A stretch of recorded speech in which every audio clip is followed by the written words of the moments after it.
اللہ اللہ اللہ۔ کہتے سویرے سویرے آیا تو کہنے لگا حضور مجھے توبہ کرا دیں، آج کے بعد نہ جھوٹ بولوں گا، نہ حرام کھاؤں گا، نہ شراب پیوں گا۔ تو کہتے ہیں جتنے لوگ بیٹھے تھے کان کھڑے ہو گئے، کہا تجھے کیا ہوا؟ کہنے لگا 11-12 سال کا نوجوان آیا مجھے توبہ کرا گیا، چڑھتی جوانی، 11-12 سال 14-15 سال کا بچہ مجھے توبہ کرا گیا۔ تو کہتے ہیں ہم محب حیرت ہوئے کہ اتنا سا بچہ؟ تو کہتے ہیں کسی نیک باپ کا بیٹا تھا، کسی پرہیزگار ماں کا بیٹا تھا، گھر میں تربیت ہوئی۔ اتنے بچے تو خانقاہ بھی نہیں جاتے، اتنے سے بچے تھوڑی کسی ادارے کے فارغ التحصیل ہوتے ہیں، کس مدرسے سے پڑھے ہوتے ہیں؟ کہتے چھوٹی سی عمر۔ تو کہا جناب آپ کو کیسے ملا؟ تو وہ شخص کہنے لگا حضور کل میں گیا بازار، میں نے بغداد کے چوک سے 10 کلو مچھلی بھی خرید لی اور کچھ اور ضرورت کی چیزیں بھی، مہمان آنے تھے، وہ سارا کچھ خرید کے میں جب نکلا تو سامان زیادہ ہو گیا۔ چوک میں مزدور بیٹھے ہوتے تھے، میں نے کہا بھئی میرے ساتھ فلاں محلے تک سامان پہنچانا ہے۔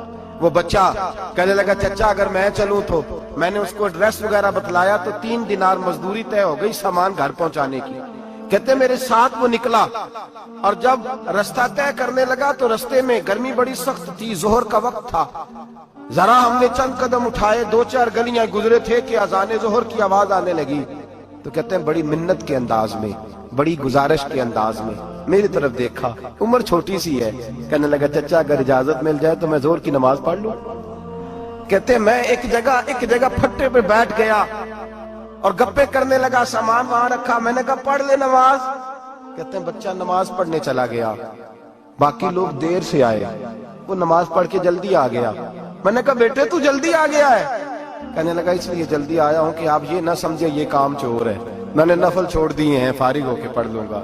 کہتے ہیں سامان اٹھایا، رستے میں گرمی شدت کی تھی، اس کا پسینہ بہنے لگا، میں آگے بڑھا، میں نے کہا بیٹے سامان تھوڑی دیر کے لیے مجھے دے دو، گرمی زیادہ ہے۔ کہنے لگا چچا کسی کا تربیت یافتہ ہوں، کسی نے ٹریننگ دی ہے، کہا ماں باپ نے کہا تھا حرام لقمہ گھر نہ لانا، کہا بات کیا ہوئی؟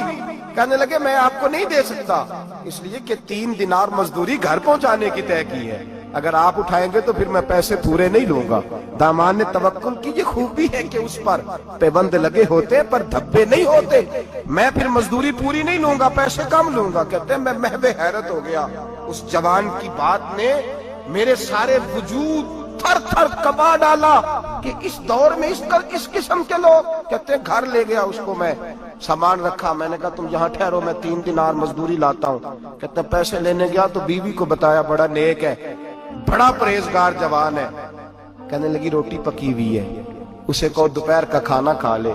کہتے ہیں میں باہر گیا، 3 دینار تھمائے، میں نے کہا بیٹے ایک بات مانو گے؟ تو کہتے ہیں 3 دینار دے کے کہنے لگا اب تو آپ مالک ہو گئے، میں نے نمک کھا لیا ہے، اب تو ہر بات مانوں گا، اصلہ نال جے نیکی کریے نسلہ تاک نہیں بھول دے، میں اب ہر بات مانوں گا۔ تو میں نے کہا دوپہر کا کھانا کھا لو۔ کہتے ہیں اس کی گردن جھک گئی اور بڑے دھیمے لہجے میں کہنے لگا میں نہیں کھا سکتا، میں نے روزہ رکھا ہوا ہے، روزہ رکھا ہوا ہے، نفلی روزہ رکھا ہوا ہے۔ کہتے ہیں میں اور پریشان ہوا، میں نے فوری طور پہ سوال کیا کہ اب تو کدھر جائے گا؟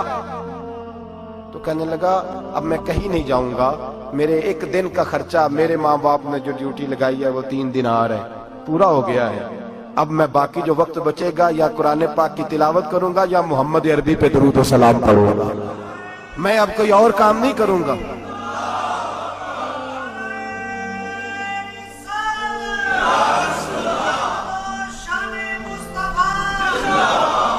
شخص کہنے لگا کہ میں نے کہا افطاری کر لینا، کہنے لگا مجھے مسجد بتا دو، میں جا کے اللہ اللہ کرتا ہوں، مجھے شام کو لے آنا۔ افطاری ہمارے ساتھ اس کی طے ہو گئی، مسجد چلا گیا، مغرب بعد لینے گیا تو کہنے لگا عشاء کے بعد آنا، اب تو میں نے پانی سے افطار کر لیا، کھانا کھانے جاؤں گا تو جماعت رہ جائے گی۔ کہتے ہیں عشاء کے بعد میں لایا، اس کو کھانا کھلایا، رات گہری ہو گئی تو میں نے کہا تو سو نہیں جاتا؟ کہنے لگا کوئی عرض نہیں، کبھی دور مزدوری کرنے نکل جاؤں تو رہ بھی جاتا ہوں، گھر والوں کو پتا ہے۔ کہتے میں نے مسافر خانہ کھولا، یوں سمجھیے ڈرائنگ روم بیٹھک میں نے کھولی، اس کو سلا دیا، میں اور میری بیوی اپنی معذور بیٹی کو روٹی دینے گئے اور ہم نے جا کے اس کو کھانا کھلایا جو ٹانگوں سے معذور تھی، اور ساتھ کہا کہ بیٹی آج بڑا پرہیزگار جوان ہمارا مہمان ہے، آج چڑھتی جوانی اور تقوی کی روشنی اس کے چہرے سے چمکتی ہے، کیا بات ہے،